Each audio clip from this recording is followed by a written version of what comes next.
Vibe Talks. More than just music. Hey, what's up, everybody? It's your girl, nobetternina, reporting for Vibe 105. And I have a very special guest with me here today. She's been in the game for about a decade now, worked with rappers such as J. Cole, Chance the Rapper, Wale, and is fresh off the release of her latest project, Ellevation. Please welcome Grammy Award winner, singer, and songwriter, Elle Varner.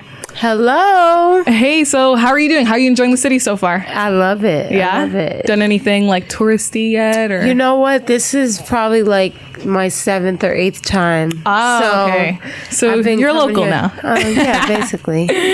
All right. So Ellevation, it's here. It's amazing, by the way. Thank I played it a couple times, more than once. Thank you. But what inspired this project? Because I feel like a lot of the songs, like Kinda Love, Casanova, Wishing Well, they're kind of like almost like heartbreak anthems. So how did we get here? What's been going on? Well, everyone thinks Wishing Well is about a romance. It's not. It's actually kind of about some of the things I went through in the industry with some of the people and how I felt about it. So I just got that off my chest and, wish them well. And hey, it is what it is. And move past it to elevate. Yeah.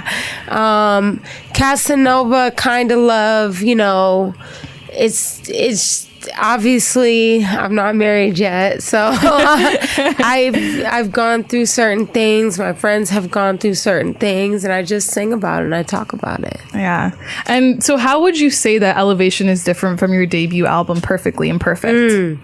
It's very different. It's much more raw. It's probably more honest, less metaphorical, more just like this is what it is, almost like poetry or just a different type of songwriting that I went into with this. And so obviously I'm sure all the songs on these albums and projects are kind of like, they're like your babies to you, right? Yeah. And so we all say parents aren't supposed to have favorites, but we all know they do. Right. So if you had to pick your favorite child off of Ellevation, which one would you say it is and why?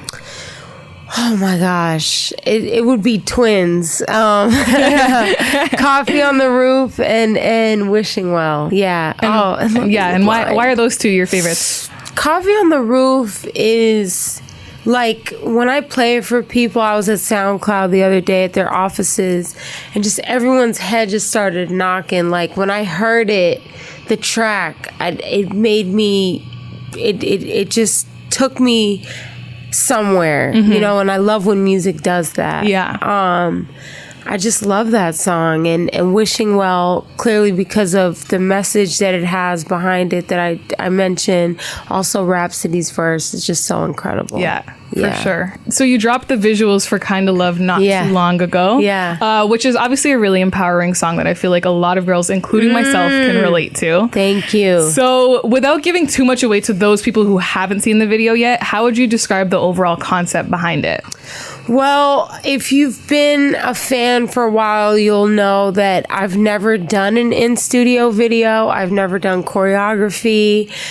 So this was less about like a storyline, which I typically do, and more about just visuals and going into a different realm. And I'm glad I did it. I tried it. It's hot. It's fun. It's sexy. It's just me, being, It's definitely a really good video. So if you guys haven't checked it out, I recommend that. Yeah, check it out. And because obviously, like I said, it resonates with a lot of young women. Speaking of young women, you did attend Honey Jam here in Toronto this year. Yes. As well as in Barbados back in 2015. Yeah. So tell us a little bit about what Honey Jam is and why it's something you continuously are a part of. Right. So Honey Jam, it's a conference. Well, for me, it's the conference part where I come in and I speak to the girls, but they participate.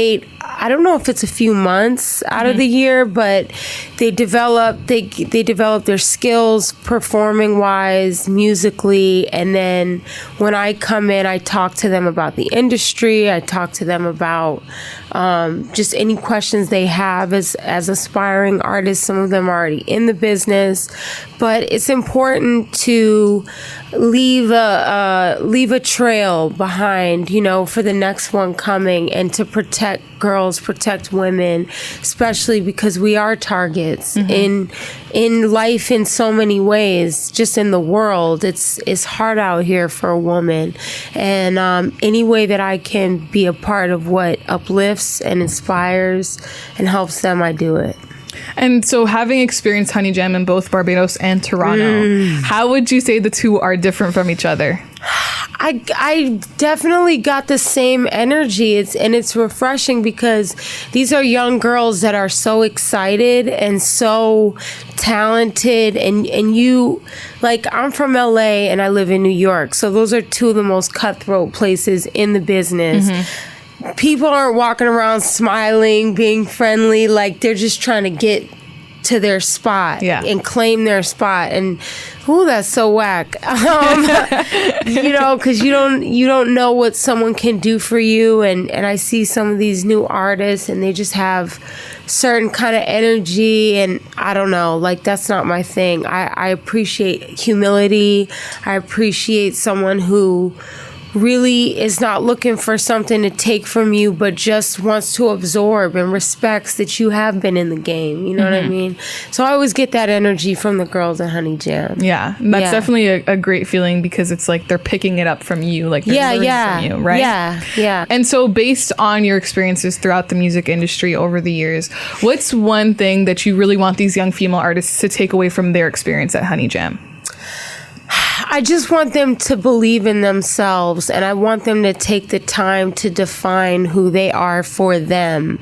Not for Instagram, not for a guy, not for a label, not for a certain goal, but who are you? Who do you want to be? What do you want to leave on this planet when it's all said and done? And I think whether it's girls, boys, men, women watching or listening, I think that's really important to take time to establish that for yourself. Yeah. And so, last question, where can our listeners go to download Ellevation and to keep up with you on social media? You can go on Spotify, Apple Music, Tidal, Amazon. You can buy a physical copy. And then all my socials are Elle Varner on Facebook, Twitter, Instagram, Snapchat, which I'm never on. I'm sorry. I need to do it's better. A lot to keep up with. Yo, people don't understand how much work social media is. It's a lot. Trust me, I get it. Oh my God. It's so much. Yeah, it's a lot. And it's like every day there's something new coming that you just got to add to get everything out there. It's insane. It's insane. And then people like get mad, like, you didn't post this. I'm like, oh my God, I'm trying. I'm trying. It's the world we live in now. Yeah. But that's all the time we have left for today. If you haven't already, you should definitely check out Ellevation on all streaming platforms and the video for Kinda Love on YouTube. Elle, we appreciate you taking the time to speak with us and all that you're doing for these young female artists today. Thank you. And wish you nothing but the best on your journey. Thanks so much. Thank you, Nina.